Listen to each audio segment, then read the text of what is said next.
Apabila kita mengalami telinga berdenging, apa saja sih yang harus kita lakukan? Pertama, kalau memang kita masih punya kebiasaan dalam mendengarkan musik menggunakan earphone ataupun headphone ataupun salah satu media audio, kita harus pastikan suara itu 60/60. Maksudnya bagaimana? Suara itu volumenya 60% selama 60 menit. Kemudian kita juga harus jaga kondisi kebersihan telinga. Nah, selalu kita lakukan pemeriksaan rutin untuk pemeriksaan dari kebersihan telinga tersebut. Jangan sampai telinga itu mengalami penumpukan kotoran telinga ataupun masalah lainnya yang kita tidak ketahui dari awal. Kedua, kalau memang bekerja di tempat yang bising, itu tolong perhatikan untuk penggunaan alat pelindung diri yang proper. Misalnya kita menggunakan earmuff ataupun earmod, di mana itu sangat membantu dalam kondisi yang sangat bising, sehingga dapat membantu untuk mencegah terjadinya tinnitus. Kedua, apabila memang pasien juga mengalami penyakit tertentu yang harus minum obat jangka panjang, itu selalu diperhatikan. Seperti misalnya obat-obat darah tinggi, gula, dan juga obat-obat yang lainnya yang memiliki efek jangka panjang, itu bisa diperhatikan. Apabila timbul telinga berdenging, segera untuk berobat kepada dokter THT. Kemudian juga kepada pasien-pasien yang mengalami telinga berdenging, tidak usah khawatir, tidak harus stres, tidak harus lainnya, bisa juga menjalani kehidupan sehat dengan kita bantu dan kita bina bersama-sama teman-teman yang lain, sejawat dokter yang lain. Kita akan siap membantu untuk membantu kualitas hidup pada pasien-pasien telinga berdenging dan juga penurunan pendengaran supaya bisa kualitas hidupnya lebih baik. Seperti itu. Baik, masih bersama kami di Bincang Sate dan kita masih membahas sama kita hari ini seputar bagaimana sih cara mengatasi telinga berdenging. Apalagi kalau kita kaitkan dengan ya beberapa faktor risiko ya, mungkin karena faktor usia atau karena faktor pekerjaan atau faktor komorbid yang tadi sempat di-mention juga sama dokter kita hari ini. Nah, kalau Anda punya pertanyaan seputar tema kita hari ini, boleh ya tanya-tanya di 021-290-3244 atau di Instagram kami di @bincang-sate.tv. Kita masih bersama dengan Dr. Yulialdi Bimanto Herianto Putra SPT HTBKL, dokter spesialis telinga hidung tenggorok bedah kepala leher dari Sentra Medica Hospital Cikarang. Oke, Dr. Aldi, kita lanjut lagi ya. Tadi sempat kita bahas seputar pendengaran kita, pertelingaan, perkupingan gitu. Nah, ini tuh sebenarnya saya itu menarik ya. Ini ibarat kata tuh saya dulu waktu belajar IPA, karena saya bukan dokter ya dok ya. Jadi waktu itu saya kepikiran tuh kuping itu, telinga itu bolong dok dari satu ke sini. Sini nyambung ya. Bolong nyambung gitu kan. Jadi ada kayak terowongan di situ gitu ya. Ternyata bukan. Nah, sebenarnya pendengaran manusia ini di dalam kuping atau telinga kita ini ada apa aja sih dok? Dan proses sehingga akhirnya kita bisa dengar gitu ya. Orang lagi manggil kita, orang lagi telepon sama kita, itu proses pendengaran itu seperti apa sih sehingga bisa dicerna sama otak kita gitu dok? Oke, iya, ini pertanyaannya bagus banget ini. Tapi butuh berapa SKS dok? Banyak ya. Jadi pertama yang saya haruskan, organ pendengaran kita itu ada dua, kanan dan kiri. Baik. Telinga itu nggak cuma ada dua tapi jadi satu, enggak. Ya ada kanan dan kiri. Baik. Nah, proses mendengar sendiri itu ada dua fase, ada dua tahap yang dilewati. Yang pertama itu dia bisa lewat hantaran tulang di sekitar telinga, bunyi itu menggentarkan tulang-tulang di sekitar telinga kita ini.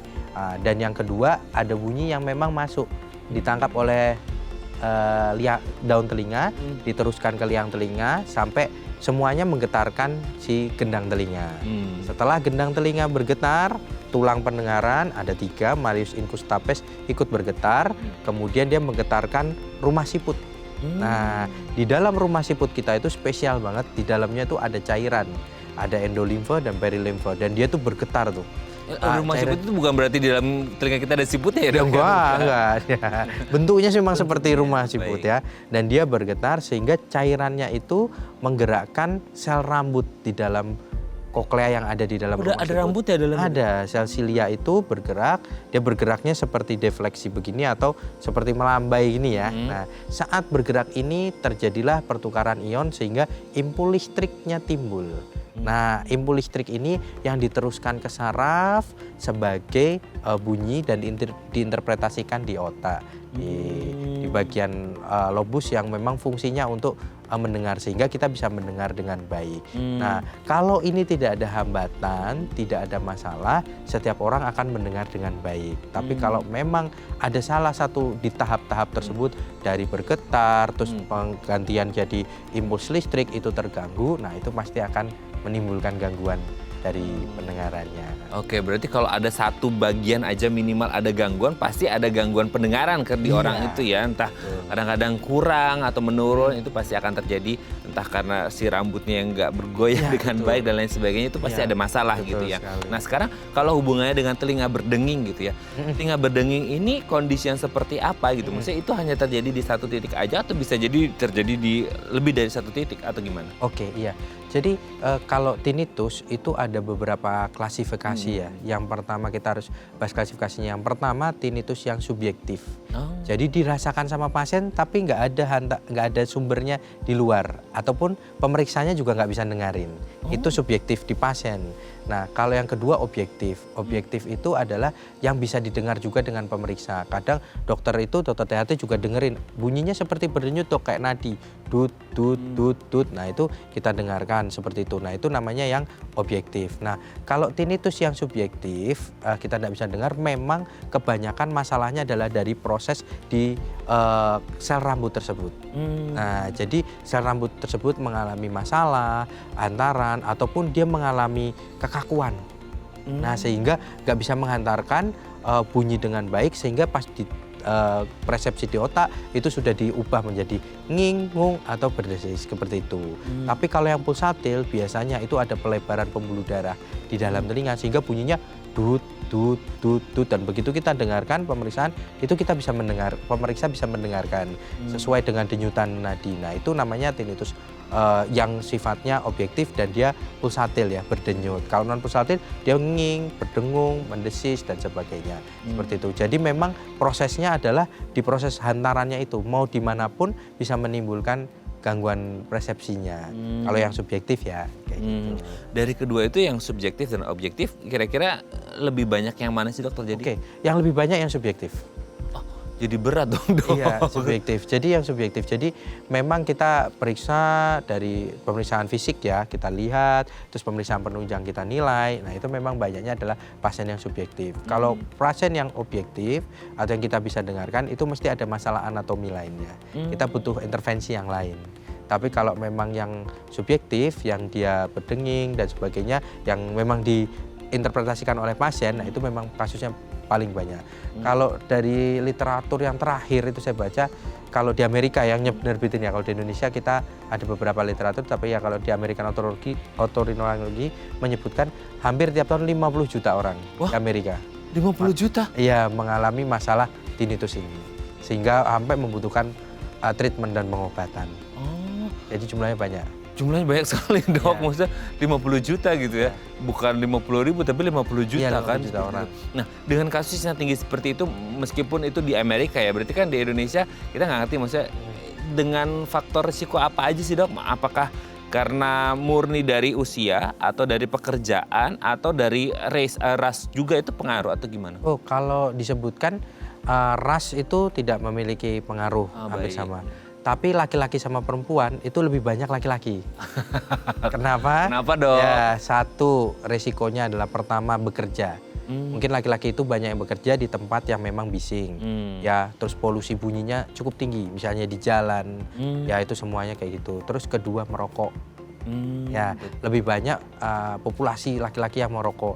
Ini salah satu juga yang memperberat dari kondisi timbulnya tinnitus tersebut. Dan juga komorbid penyakit lainnya seperti tadi hipertensi, ya, gula darah, ya itu benar-benar bisa membuat tinnitus ini muncul pada pasien dan memberat. Nah, seperti itu. Kalau pada lansia dok? Kalau pada lansia, memang kalau pada lansia karena degeneratif, jadi fungsi sel rambut yang tadi, nah, itu sudah mengalami stiffness atau kekakuan.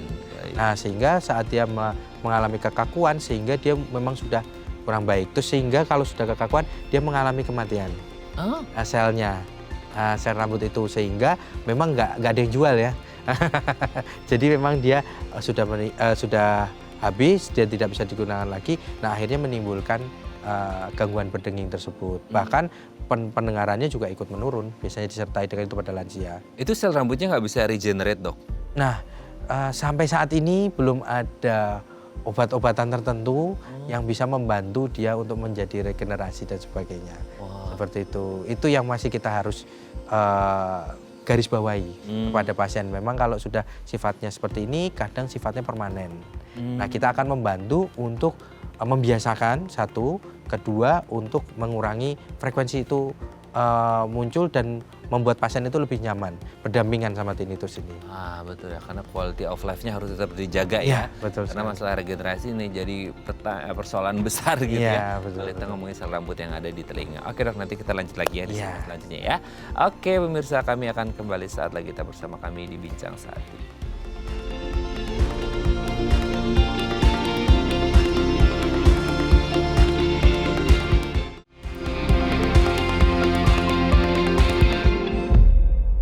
Baik, Anda masih bersama kami di Bincang Satu dan kita masih membahas tema kita hari ini seputar telinga berdenging. Kalau ada punya pertanyaan seputar tema kita hari ini, boleh ya tanya-tanya di 021-290-3244 atau DM Instagram kami di @bincang1.tv. Kita masih bersama dengan Dr. Yulialdi Bimanto Herianto Putra, SPT HTBKL, dokter spesialis telinga hidung tenggorok bedah kepala leher dari Sentra Medica Hospital Cikarang.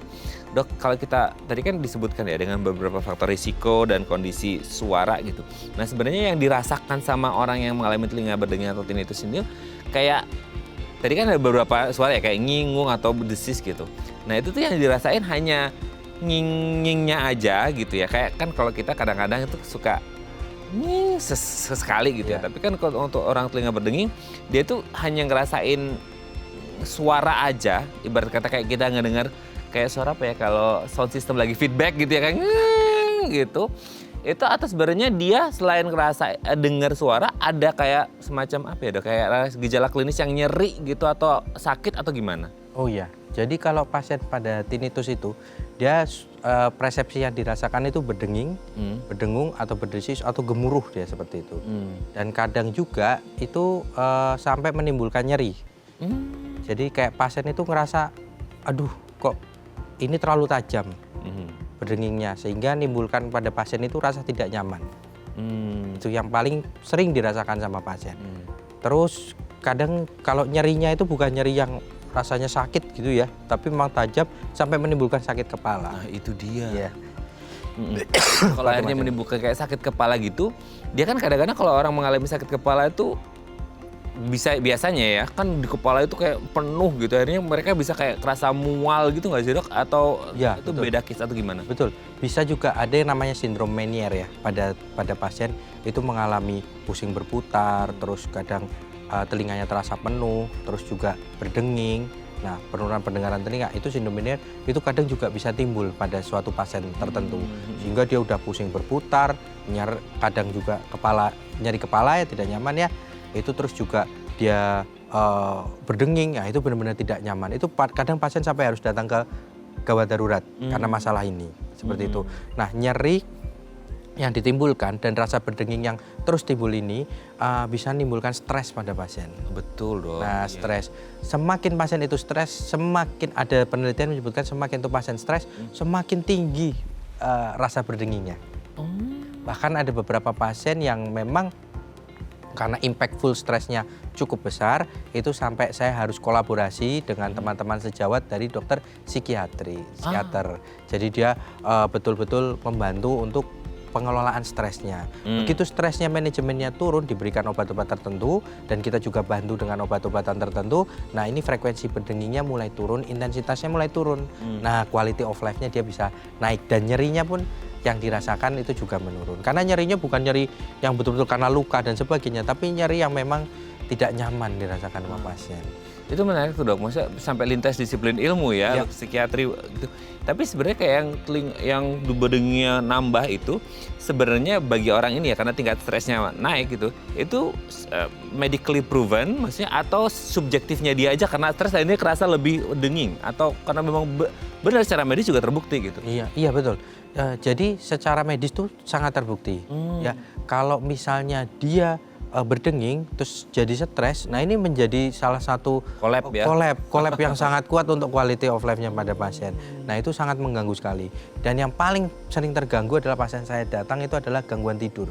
Oh, baik. Iya, gangguan tidur. Jadi dia tidak bisa tidur, bangun tidur tidak terasa segar, juga badannya mudah lelah, capek, udah bayangkan aja kurang tidur, bangun tidur nggak enak, telinga berdenging, jadi stres semuanya. Dan itu membuat pasien kualitas hidupnya tambah turun. Sehingga memang kadang kita harus melakukan intervensi multidisiplin ilmu ya. Betul. Sama dokter. Nggak cuma dokter THT, kita butuh bantuan dokter spesialis kedokteran jiwa, dan juga bahkan ada beberapa pasien saya yang juga sampai ada dokter yang khusus untuk tidur ya. Sleep medicine. Ya. Nah, itu juga membantu, dan pada pasien yang diintervensi ini ternyata kualitasnya lebih baik. Dan memang pengelolaan stres ini cukup penting dalam masalah tinnitus ini, karena memang secara penelitian kita stres, tinnitusnya akan tambah timbul seperti itu. Makanya pengelolaannya harus baik. Itu jadi challenge ya, maksudnya ngatasin tinnitusnya aja udah PR gitu ya, apalagi ngomongin stress manajemennya Ya, betul, gitu ya. betul. Belum ngomongin stress manajemen udah pusing dulu sama tinnitusnya. Iya. Tapi kalau ngomongin kayak gangguan tidur ya dok ya, ini kan jadi menarik juga karena tinnitus, stres udah collab yang Iya. sangat mengkhawatirkan, Iya. ditambah gangguan tidur di mana tidur itu kan waktunya kita buat recharging gitu Iya. ya, untuk meregenerasi sel tubuh. Nah, ngomong-ngomong tentang gangguan tidur, si bedengingnya ini dia itu hilang timbul atau enggak? Berarti kalau ada gangguan tidur itu dia sifatnya menetap dong dok, atau gimana? Jadi gini, tinnitus itu bisa hilang timbul. Nah, dia timbul saat kondisi tertentu. Misalnya dia dalam kondisi senyap ya. Misalnya kita tenang mau tidur, itu kan biasanya kita kondisinya tenang ya. Tenang. Nah, dia malah timbul. Nah, itu gangguannya malah tidur. Tapi pas kita lagi nonton TV, ngobrol sama teman, malah dia nggak timbul seperti itu. Dan kadang juga di frekuensi tertentu, kan nanti kalau kita periksa itu ada pemeriksaan pendengaran namanya audiometri. Nah, kita lihat yang bermasalah di frekuensi mana. Misalnya di frekuensi 2000 atau 4000 Hz dia mengalami penurunan, dan itu kita kecurigaan mengalaminya di situ. Begitu dia dapat bunyi dengan frekuensi tersebut, nah dia baru timbul tinnitusnya tersebut. Nah, begitu, makanya mengganggu sekali ya. Cuma kalau disertai dengan stres, dia intensitasnya terus-terusan. Terus-terusan dia banyak gitu. Nah, makanya kalau pas tidur itu sangat disarankan mendengar bunyi-bunyian yang mengalihkan. Misalnya ada kipas, ada bunyi langit. Bahkan di YouTube itu ada namanya tinnitus sound therapy yang banyak diupload. gitu? Itu bisa didengarkan sebelum tidur. Itu sangat membantu. Banyak pasien saya sarankan itu, saya tanya bagaimana? Ya, sangat membantu. Karena tersamarkan oleh itu sehingga bunyinya agak lebih hilang. Dan tinnitus sound therapy ini betul-betul sound-sound yang suaranya itu menenangkan ya. Gitu. Jadi impact stresnya juga berkurang Mas ya. Oh, baik Itu ya. membantu. Ternyata ada juga tinnitus sound therapy ya. Iya, Itu gitu. sangat membantu ya dok Iya, ya. membantu. Maksudnya itu suara-suara yang apa ya, relaxing, calming gitu atau gimana? Iya, sih, Dok? betul. Suara air mengalir Betul. gitu nggak sih? Betul. Di tinnitus itu ada suara kayak semacam bunyi-bunyi air ngalir ya, terus suara-suara pepohonan gitu ya di sekitar itu. Nah, itu sangat membantu mereka. Wow, jadi buat relax ya. Ya, gitu relax. Dan nggak ke-distract sama potensi tinnitus yang terjadi ya. Iya, Gitu. betul. Sangat menarik. Tapi sebenarnya suara-suara itu tuh bisa kayak di satu yang sama kayak nging aja, tuh bisa nging, ngung atau berdesis tuh bisa berganti-ganti atau di satu itu aja tuh gimana? Iya, kalau dari literatur memang biasanya itu suaranya yang seperti tadi, tetapi kadang setiap pasien itu punya beda-beda. Ada yang cuma nging aja, kadang ada juga pasien yang bilang sama saya, ada yang kadang nging, kadang ngung, kadang bergemuruh seperti itu. Dia itu, tapi jarang sekali yang dia multi bunyi seperti itu ya. Biasanya memang dia monosound, dia jadi cuma satu, bisa berdenging atau berdengung atau itu, tapi tidak menutup kemungkinan bisa mengalami bunyi-bunyi yang lain. Kalau di literatur disebutkan memang bunyi itu yang terlintas. Jadi kalau semacam kita kemarin berdenging sekarang berdengung, berarti memang dia masih mengalami tinnitus seperti itu. Wah, ini menarik sekali ya. Nanti kita lanjut lagi di segmen selanjutnya dok ya. Ya. Oke pemirsa, kami akan kembali saat lagi kita bersama kami di Bincang Saati.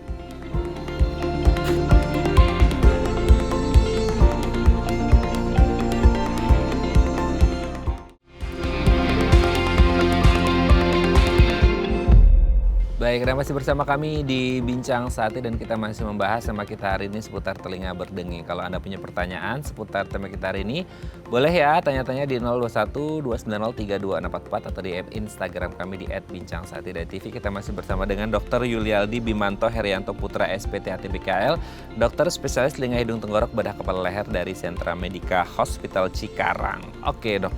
Nah, kalau kita berbicara tentang suara-suara tadi itu ya, dengan adanya ngingung, desis dan lain sebagainya, itu kan juga sebenarnya mengganggu. Tapi bagi si pasien ini sendiri dengan adanya kemunculan itu entah hilang timbul atau stay, itu dia tetap masih bisa mendengar nggak sih? Atau meskipun ada tapi nurun atau gimana, Dok? Oh iya, baik. Kadang, jadi kalau misalnya dia berdenging seperti ini, kadang juga ada beberapa pasien yang tidak mengalami penurunan pendengaran. Dia hanya gangguan persepsinya Distract aja ya? terus distract aja karena dia pendengarannya masih baik, terutama mungkin di frekuensi-frekuensi yang saat untuk komunikasi ya, 512 Hz dan sebagainya itu masih baik. Nah, sehingga tidak mengalami penurunan pendengaran. Tapi banyak kasus memang disertai dengan penurunan pendengaran. Terutama kalau pada usianya sudah lanjut ya, biasanya disertai dengan penurunan pendengaran, bahkan juga kemampuan keseimbangannya yang terganggu. Karena organ telinga dalam itu fungsinya bukan cuma buat mendengar, buat keseimbangan. Nah, itu kadang disertai dengan itu. Jadi banyak juga yang mengalami penurunan pendengaran dan juga berdenging ini.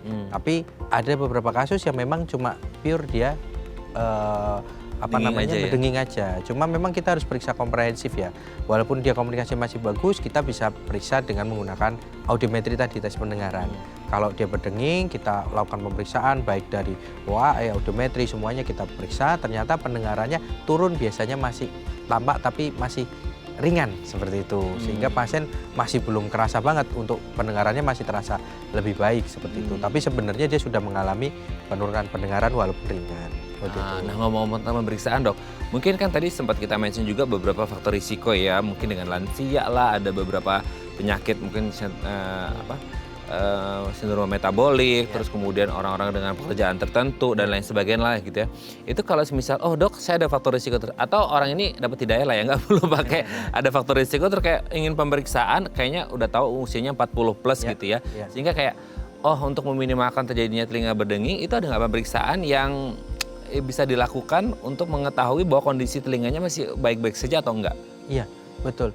Baik pada orang-orang yang bekerja ya, terutama aktif bekerja dalam kondisi bising, itu pasti diatur juga dari Kemnaker, diatur juga dari pemerintah, juga kebijakan perusahaannya biasanya melakukan pemeriksaan MCU ya, medical check up. Nah, di dalam medical check up itu ada pemeriksaan pendengaran namanya audiometri. Itu mungkin pemeriksaan basic dulu yang bisa dilakukan. Nah, itu kita akan bisa menilai ambang dengar dari pasien tersebut, mengalami penurunan atau tidak. Terus kedua, kalau dia mengalami penurunan, masalahnya apa? Gangguan konduksi kah, lantaran, atau memang ada masalah sensori neural atau saraf seperti itu. Nah, itu kita bisa periksa dari situ, dari audiometri. Tapi secara umum pemeriksaannya untuk masalah telinga ini cukup banyak. Kita periksanya harus komprehensif, pasti dari pemeriksaan fisik dulu ya. Kita periksa, mungkin diperiksa gendangnya sama dokter THT-nya ya, seperti itu, baru lanjut ke pemeriksaan penunjang. Nah, penunjangnya itu tadi ada audiometri, nanti ada timpanometri untuk melihat kondisi gendang telinga. Terus ini yang sering kita periksa juga auto acoustic emission, OAE, itu juga pada bayi juga kita periksa, bayi-bayi yang memiliki masalah ya, dari waktu awal kelahiran itu kita periksa, itu untuk melihat kondisi koklea dan sel rambut itu. Nah, itu kita periksa. Selanjutnya nanti ada pemeriksaan tambahan-tambahan lagi yang memang kita berikan. Tapi basicnya memang pemeriksaan ini. Dari sini kita bisa menilai kondisi dari telinga luar, telinga tengah, dan telinga bagian dalamnya. Seperti itu. Jadi memang kalau memiliki faktor risiko atau Anda kayak kepingin ngecek ya, usahakan itu ya untuk mengetahui kondisi. Awalnya audiometri itu paling penting. Audiometri ya. Oke Dok, sebelum lanjut ini ada DM Instagram. Saya bacakan ya, ini dari Pak Bari. Dok, kebetulan 2 hari ini telinga saya kadang berdenging dan gatal. Ini baru Dok ketemu gatal. Tadi kita belum sempat gatal ya, nyeri ya. Jadi saya coba garuk pakai cotton bud, tapi nggak sampai dalam banget. Itu aman nggak ya? Sama denging dan gatalnya itu dari mana? Soalnya nggak ada kotorannya. Oh gimana Dok? Nggak ada kotorannya atau nggak nyampe nih? Atau kedorong ke dalam atau gimana itu Dok? Nah itu gimana Dok? Ya jadi gini, kalau kita membersihkan telinga, sebenarnya gini, telinga itu sudah didesain sama Tuhan itu memang bisa ngeluarin kotorannya sendiri. Oh bisa? Ya, pertama bentuknya dia itu seperti corong begini. Sehingga nggak lurus ya dok ya? Iya, nggak lurus, dia corong. Jadi dia harusnya dia bisa keluar.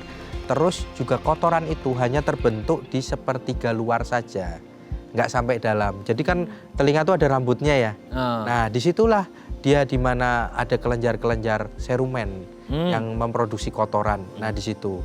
Nah cuman kalau memang membersihkan telinga pakai cotton bud, kalau saya beberapa pasien saya sarankan boleh dibersihkan, tapi bagian luarnya saja yang nampak. Nggak usah dalam-dalam ya, malah nanti takutnya melukai bagian dalam dan juga gendang telinganya. Luarnya aja, tetapi juga harus diperhatikan kalau saat dilakukan pembersihan itu kok rasanya semakin menumpuk, kemungkinan tadi kotoran itu dia terdorong bagian dalam. Nah ini yang bisa menimbulkan sensasi tidak nyaman, gatal dan lainnya. Dan juga tiba-tiba telinganya penuh kayak ketutupan air ya, atau kemasukan air. Betul. Nah itu sebenarnya itu adalah kotoran yang terdorong. Nah kadang juga rasanya penuh dan sedikitnya dan nyeri dikarenakan luka di daerah situ. Makanya pembersihan telinga itu tidak harus rutin. Nah, dia dibersihkannya secara berkala. Dia harus dicek 3-6 bulan sekali. Itu harus tiap hari habis tiap mandi ya, kadangnya dibersihkan, malah itu menyebabkan kotoran itu semakin kedorong dan lukanya malah jadi lecet. Dan kotoran itu memang harus ada.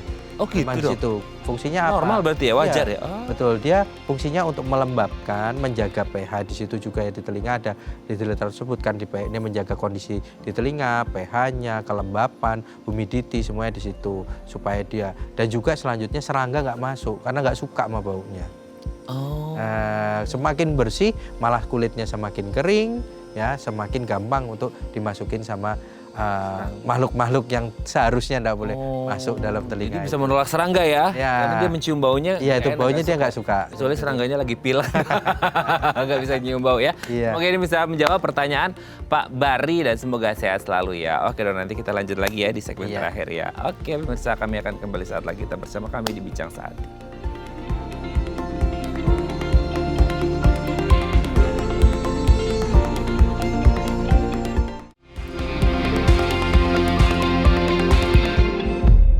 Baik, masih bersama kami di Bincang Sehati dan kita masih membahas tema kita hari ini seputar telinga berdenging, masih bersama dengan Dr. Yulialdi Bimanto Herianto Putra, SPTHTBKL, dokter spesialis telinga hidung tenggorok bedah kepala leher dari Sentra Medica Hospital Cikarang. Oke dok, dengan tadi ya, semisal ada di sebuah perusahaan mewajibkan karyawan untuk MCU tahunan gitu ya, untuk salah satunya periksa di kesehatan telinganya gitu. Nah, semisal kayak ditemukan dari yang di awal kayaknya udah ada masalah nih, itu hanya berbatas pada audiometri aja atau ada pemeriksaan lanjutan nanti untuk benar-benar untuk menegakkan diagnosis bahwa ini kayaknya benar-benar telinga berdenging, atau audiometri aja sudah cukup atau gimana? Oh iya, jadi kalau memang dari perusahaan, misalnya ada perusahaan atau MCU ya, kita lakukan ini, ada audiometrinya bermasalah tapi tidak timbul tinnitus, tetap kita harus screening juga.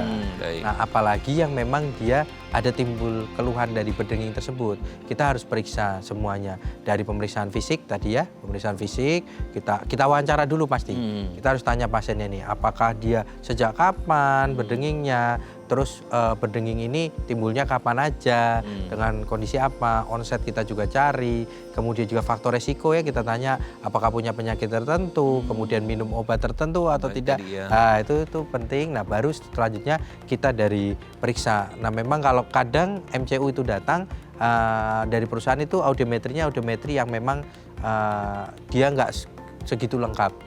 Nah begitu datang, misalnya datang ke rumah sakit kami di Sentra Hospital Cikarang, kita akan lakukan pemeriksaan audiometri yang sifatnya klinis untuk bisa menentukan bahwa ini bagaimana. Nah dari situ kadang kita juga lakukan pemeriksaan lainnya, timpanometri dan OAE untuk mendukung.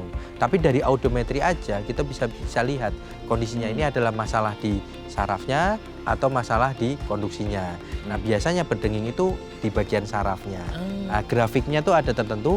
Nah kalau pada yang lansia dia biasanya ada namanya presbyakusis ya. Jadi gangguan pendengaran ataupun semua itu dia akan melengkung dia. Bagian frekuensi tingginya akan tambah turun. Nah dari sini kita sudah bisa menyimpulkan bahwa memang pada ini masalah degeneratif dan presbyakusis pada lansia ini, dan kita harus intervensi pemberian treatment baik obat-obatan yang tertentu, terus bahkan juga alat bantu dengar jika memang dibutuhkan, kemudian sudah terganggu, sama mungkin tambahnya fisioterapi. Nah, fisioterapi ini sangat membantu ya pada pasien-pasien yang memang seperti ini. Karena memang lanjutannya dari fisioterapi ini akan membantu kualitas hidup dari pasien tersebut. Bahkan selain fisioterapi di literatur disebutkan ini akupuntur medik. Akupuntur medik itu sangat membantu juga sama hiperbarik. Nah, itu membantu. Memang tidak menghilangkan 100%, tapi bisa mengurangi gejalanya. Jadi kalau memang dari pemeriksaan itu sudah menentukan seperti itu, dan juga klinisnya juga sudah sesuai, nah itu sudah cukup kita bisa lakukan, kita lakukan terapi. Bahkan kita standarnya kita lakukan tinnitus retraining terapi ya, supaya pasien itu terbiasa dan pasien itu juga mampu bisa hidup sehat dan juga tidak terbebani sama tinnitus ini. Kalau tinnitus ini berarti bisa full recover nggak sih dok? Benar-benar sembuh total atau tidak bisa 100% atau gimana? Ya, jadi kalau sembuh sampai 100% semula ini agak sulit ya, memang ya kasusnya biasanya permanen. Tapi yang kita bisa lakukan adalah pengabaian dan pengurangan frekuensinya seperti itu. Nah, kita lakukan tinnitus retraining terapi, jadi membiasakan pasiennya tata kelola stres tadi ya, tidurnya juga dijaga. Mungkin gaya hidupnya juga dijaga. Misalnya dia suka minum kopi atau kafein juga harus dikurangi. Itu juga pengaruh dong? Iya, kafein. Itu batas amannya kan 400 mg ya, 2-4 gelas sehari kalau bisa turun dari situ. Konsumsi gula. Nah, gula dan juga kafein, gula, merokok tuh sebutin sama semua. Garam ya, mungkin itu sangat membantu. Yang terlalu berlebihan itu benar-benar mengganggu pada tinnitus ini. Nah, itu bisa dijaga ya, pasti kemungkinan untuk kualitas hidupnya yang kita bisa tingkatkan. Tapi pasien itu biasanya kalau sudah berobat, sudah memahami, sudah membiasakan diri, begitu dia berdenging dia sudah tahu apa yang harus dilakukan. Misalnya dia langsung ajak ngomong istrinya, ayo ngobrol di berdenging. Nah, itu supaya untuk menghilangkan frekuensi yang membuat berdenging tadi, sehingga lama-lama berdengingnya hilang. Seperti itu komunikasi. Atau dia menyetel yang tadi tinnitus sound therapy itu, sehingga membuat dirinya lebih rileks, dia nggak stres, tinnitusnya juga semakin turun. Jadi dia tahu. Dok, kalau misalnya nih ya, kebetulan kan kita ngobrol di stasiun TV gitu ya, di mana mungkin ada beberapa pekerjaan di stasiun TV itu kayak let's say kayak editor, kayak gitu ya. Editor kan setiap hari harus pakai ini loh, headset dan harus dengerin suara. Nah, ketika orang ini mengalami tinnitus sudah tindakan gitu ya, minum obat dan lain sebagainya, terus dia harus kembali ke pekerjaannya lagi dok. Itu kan challenge lagi dok, gimana? Iya betul. Jadi gini, kalau misalnya dia mengalami tinnitus, frekuensinya turun, nah itu kalau dia menggunakan headset memang kita sarankan untuk tidak yang dalam 60-60 ada rumusnya itu 60% suara selama 60 menit, nggak boleh lebih-lebih. Nggak boleh lebih. Nah, jadi kalau memang dia sudah seperti itu, dia masih harus bekerja lagi, tetap harus bekerja dong ya. Ya memang lebih baik kalau bisa jangan yang suaranya terlalu keras dan sebagainya dijaga. Dan kalau misalnya itu timbul, berarti dia sudah tahu apa yang harus dilakukan. Misalnya dia dengarkan suara yang sifatnya kompleks ya, suara TV atau ngobrol sama teman, ataupun suara-suara yang penyamaran lainnya. Kayak gitu. Namanya masking, dia masking untuk suara, sehingga frekuensi itu ditimpuk, apa yang bunyi itu ditimpuk sama suara lain sehingga dia lama-lama tersamarkan. Oke, jadi ada strateginya ya. Ya betul. Gitu ya. Karena pekerjaan harus tetap berjalan. Harus berjalan. Oke, terima kasih dokter. Sebenarnya banyak yang mau kita bahas, tapi waktu juga next time kita harus ngobrol lagi ya dok ya. Terima kasih dok. Sehat terus. Salam untuk keluarga rumah dan teman-teman di Sentra Medika Hospital Cikarang. Selamat pagi. Terima kasih. Selamat liburan akhir tahun dok. Iya. Kalau dapat cuti ya. Kalau dapat cuti. Oke pemirsa, itu tadi perbincangan kita dengan Dr. Aldi. Semoga bermanfaat ya. Dan jangan lupa untuk terus menyaksikan konten-konten inspiratif kami di platform The Eye Plus. Saya Raden Matlias pamit. Sampai jumpa dan selamat kembali beraktivitas di hari Senin yang indah ini. Untuk Anda yang sedang liburan bersama keluarga tercinta, selamat liburan. Jaga kesehatan telinga Anda supaya nggak mengalami tinnitus. Sampai jumpa.